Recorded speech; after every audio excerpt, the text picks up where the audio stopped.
What's up, YouTube? It's your boy Trucker Doc here with the very first episode of Truckin with Trucker Doc. On today's episode, we're gonna talk about trucking, OTR. The good, the bad, the ugly. Tune in.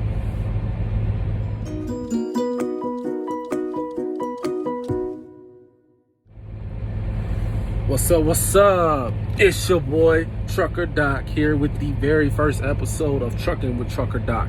Thank you so much for tuning in today. Like I said in the intro, today's video is going to be on OTR, the good, the bad, the ugly. In my 3 months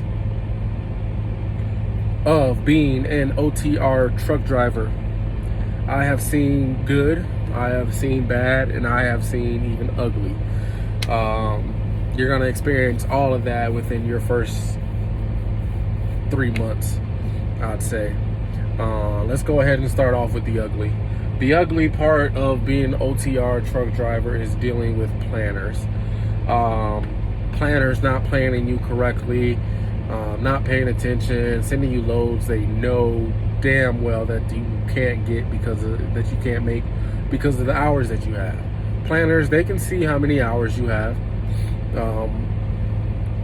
I've heard a couple of things where people are saying that planners do it to make sure to see if you're paying attention to your hours. And if you commit to it, you committed to it. You know, it's on you at that point. So you want to make sure definitely that you have enough hours to complete the load that they send you. If you do not have enough hours, reject that load. If you have a counter time, if you cannot make the pickup or the drop off, counter. Anything else you should counter. You should not reject it just because you don't want to do it. Counter. If they accept your counter offer, they'll go ahead and commit you to it. If they don't accept it, they'll go ahead and remove the load from you. But the ugly part of trucking is dealing with planners, sending you loads knowing damn well you can't complete them motherfuckers. Next thing is dealing with shippers, receivers, in the terms of getting loaded and unloaded. There are a couple of shippers and receivers out there that doesn't matter when your appointment time is, they're going to get their own people, their own drivers in before they get you, which in a business is all right, I guess. But you know, if you have, as a truck driver, you live by your clock, you live by running. That's how you make your money, is by running. And a lot of these shippers and receivers, they take 4, 5, 6 hours to unload you or load you. And then once they do that, you're out of drive time and they won't allow you to get your hours back. You cannot stay at the shipper or receiver. How do you circumvent that? I would say, if at all possible, you can arrive to the shipper or receiver early.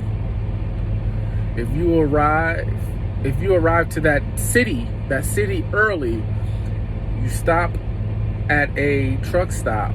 You can do your 10 hours. When you wake up, you have a fresh clock. That way you can go ahead, go over to the shipper or receiver, punch in arrived at shipper or arrived at final, and then you have a full clock. When you're at the shipper or receiver, you want to stay on duty for 30 minutes minimum. That is DOT regulation, that you have to stay on duty for 30 minutes. If you stay on duty for 30 minutes, you can go to off duty to save your clock. So 30 minutes on duty and then switch it off to off duty. All right. Now, you do have some shippers and receivers out there that would say, hey, yeah, you can go ahead and you can park over there. They have overnight parking. Those are a godsend. You can arrive to them the night before, do your 10-hour break, go ahead and drop or get unloaded, and then you can go ahead and be on your way. Now, you want to make sure that when you do your empty call, you put your ETA, estimated time of arrival, and your PTA. Your PTA is what is going to tell the planners what time you can go ahead and get planned out. So the time that you know that you can be able to do that, your planners are going to go ahead and send you a pre-plan. Now, pre-plans are awesome. Pre-plans, they send you a pre-plan. Me personally, they send me my pre-plan while I'm in the middle of my route. While I'm going, I get a pre-plan. So once I get stopped for like a 30 or 15, I'll go ahead and take a look at it, make sure that I can do it. If I can't do it with the hours that I have, I'll go ahead and decline it. Or if I can't make that pickup, I'll go ahead and counter with a different pickup time and let that happen from there. But you get a pre-plan. Once you get a pre-plan, a lot of what you're going to be doing is dropping hooks. So you're not going to be doing too much loading and unloading. You're going to do dropping hooks. So you're going to drop, hook up to an empty, go to your next shipper. You're gonna drop your empty, hook up to your loaded one, and go to the final. Those are awesome. 15 minutes tops it should take. The back end, unhook, go to the next one, hook up, and go. Those are awesome. Saves your clock. You maximize your dry time. Another ugly is running out of hours. If you do not know how to effectively run your clock, which I am still learning, I've only been in the game for 3 months, so I'm still learning how to effectively run my clock. What works for me is I am going to run 9 hours. I'm going to take my 30-minute break at my 2-hour mark of my 8, and then I'm going to run 3.5 more hours. That's my 9 hours. I found that if I run my 9 hours, that's 9 hours total on duty and driving. So I found out if I run my 9 hours, I won't have to do a 34-hour reset. Reason I know that is because I've had to do 2 34-hour resets in 2 weeks. That's right, 2 34 resets in 2 weeks. That's 1 34 reset the first week, run my clock out, the second 34-hour reset the next week. So now that I have a fresh clock, I've been running to where I'm only running 9 hours a day. So with that, I should be able to go ahead and be able to run off recaps off of that. The good, you get to see the country. Not many people are going to be able to see what you see when you see it. You get to travel different many states, many miles. You get to travel. And you get paid for it. Another good, if you are single, have no child, no, you're not married, anything like that, you should not have an apartment. You should not have a car. You should not be making payments. Think about it. Your rent, on average, the national average is about $1,000 a month in rent.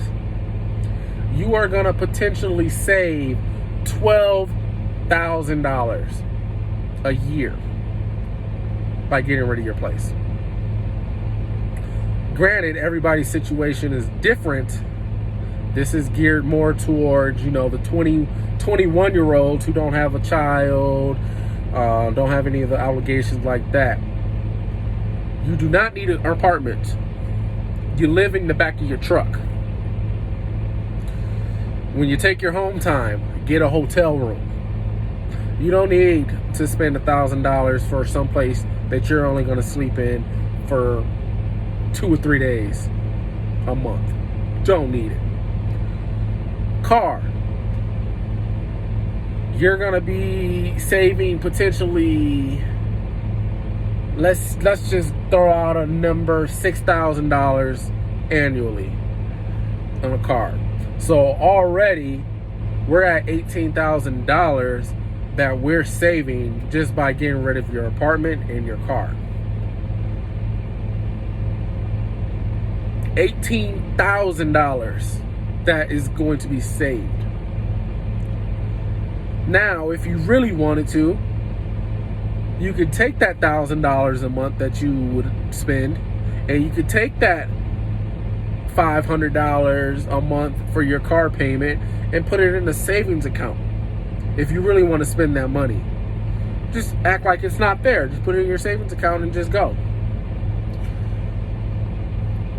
You're gonna save on insurance about $3,000 a month, depending on your age, this and that area you live in. About $3,000 you're gonna be saving and not having to pay for a car insurance because you don't have a car.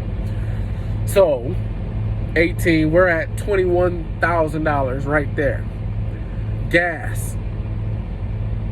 Average, let's say, let's lowball it and say you're gonna spend $7,000. No, I wouldn't even say that. Let's say $2,500 in gas for the year.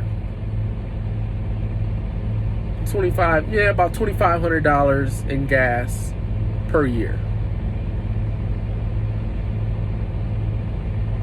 So that is $23,500 that you're saving.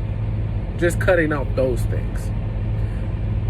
Things that you can do on the road. That's $23,000 that you can just put in your bank. So we're putting that $23,000 in the bank. Not touching it.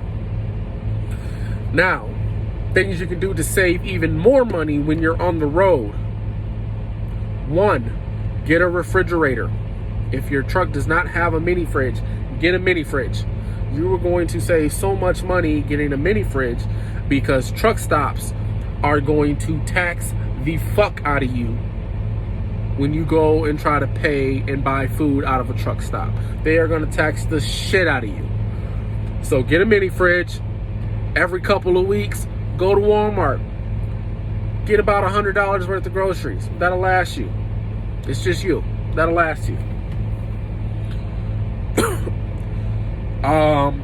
Your phone bill. You're gonna need a phone bill. You're gonna need a good phone. So me personally, I have AT&T. Get AT&T. AT&T is a good phones company. I don't have any problems with them losing service. There are a couple of spots in the mountains where you don't get good service, but overall, it's a good company. You're not gonna lose service. That's my personal thing. I got AT&T. So let's say about $150 for your phone service. Mine's $150 plus because I have multiple lines on my account. If it was just me, I'd only be paying $90 for my phone bill. All right. Don't eat the truck stop food because you're gonna spend a lot of money. I can definitely tell you, when I was on my mentor's truck, I spent about $250 a week because I was eating every day. $250 a week at a truck stop eating, food. That's just getting a couple of tacos, some drinks, stuff like that. You go to Walmart. I've been to Walmart 2 weeks ago, and I still got food from Walmart and have not I've been to a truck stop, but have not went to a truck stop and bought food. Haven't. So I'm already seeing savings with that. Another good, if you're the type of person that likes to be alone, likes to travel, likes the adventure part of it, this is definitely the career for you. Definitely going to be the career for you because you're going to be alone and you're going to have to, get those miles done. You're just going to have to do it. It's just something that's just going to have to do it. Next thing that I want to go ahead and discuss in this episode of Trucking with Trucker Doc. You want to make sure that you have something to occupy your time while you're out on the road. It's gonna get lonely, and if you are one of those people that need to have something going on, do not get into trucking. If you're somebody that can self-motivate yourself, definitely do trucking, because it's a self-motivation thing. You have to be self-motivated in order to find something to do. You have so much time on your hand, and there's so many resources out there. You can learn a new language, listen to audiobooks, listen to music, take up photography. So many options that you can do. Pick one, because if you don't, you're going to get burnt out. You're going to end up quitting and hating it. Now, my experience with OTR and truck driving in general, the hardest thing that you're going to learn is going to be backing. The backing that they teach you in the school, you're not doing that shit out here. You're not doing offset. You're doing straight line. You're not going to be doing no fucking parallel parking bullshit. You're going to be doing a 45 alley dock. That's what you're going to be doing. A 45 alley dock. So if you're just coming into the game, haven't went to school, looking to get your CDL, definitely look up videos about 45 alley docking, because that's what you're going to be doing when you're out here. Now, I tell this to a lot of people. I say, don't forget what you learned in school, but don't think that that shit's going to apply out here. It's going to be a foundation of what you're going to learn out here. Somebody once told me when I first started, he told me, your trucking school is to get your CDL so that you can learn, so you can go to actual school. What he meant by that is you go to trucking school so you can get your license. That's it. You're only going there to get your license. Once you have your license, that's when your real school begins. Because once you're out on the road, it's completely different. Completely different. That's when your real schooling is going to begin. It's going to be after you get your license and you're on your mentor's truck. And then, after you get off of your mentor's truck, it's going to be another schooling, because you're going to learn how to drive solo. You're not going to have someone there monitoring you, telling you what you're doing wrong. You're going to be in situations where it's a hard situation. You get frustrated. You want to quit. I've been there a couple of times, like, fuck this, I'm about to quit. Push through it, because it's worth it.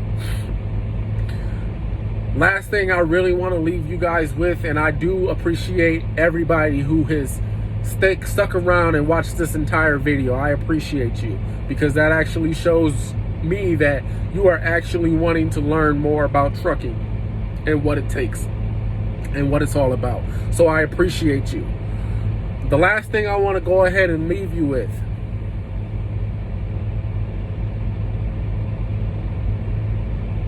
do not, and I cannot stress this enough, do not come out here your first year thinking you're going to make $60, $70, $80, $90,000 a year. It's not going to happen. I don't care what your recruiter told you. It's not going to happen. You are not going to make $60,000 this year. You'll be lucky to hit, you might make 40, 45. You're not going to hit 60. Your first year in trucking is going to be your experience.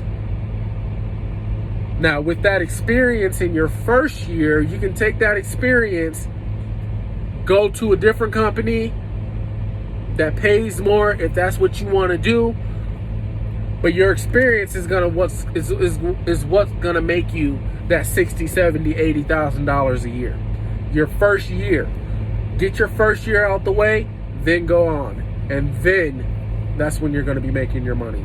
So your first year, do not come out here thinking that you're gonna make a lot of money, because it's not gonna happen. You're gonna set yourself up for failure. You're gonna set yourself up to quit. You're gonna set yourself up to hate this wonderful industry. One more thing. learn the industry, learn the trucking industry. Because if you learn the trucking industry, you can end up going out being an owner op, lease op, if that's what you want to do, but you'll have a better understanding of the trucking industry. Even though you're a company driver, know how much it takes for fuel to go certain places. How much fuel are you burning?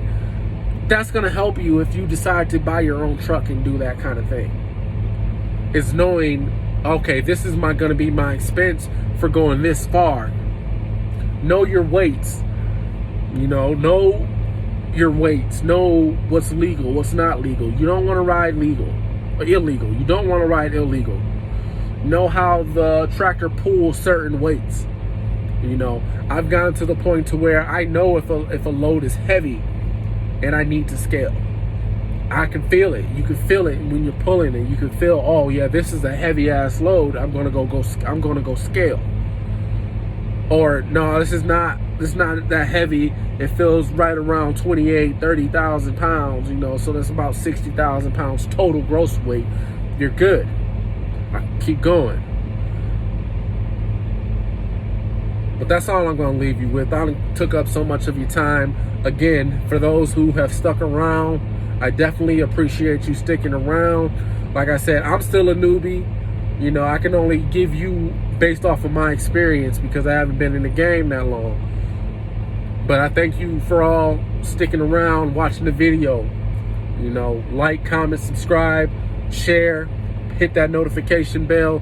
This episode, this series, Truckin' with Trucker Doc, is going to be going on. I'm going to try to do it once a week, upload a video for y'all. So look out for episode number 2. We're going to have new topics, new things to discuss. Eventually, I might go ahead and go out with the live video streaming, but, like, comment, subscribe, and hit the bell for the notification. Let you know when a new video is coming at you. Again, want to thank y'all for trucking with Trucker Doc. I see y'all out. Peace.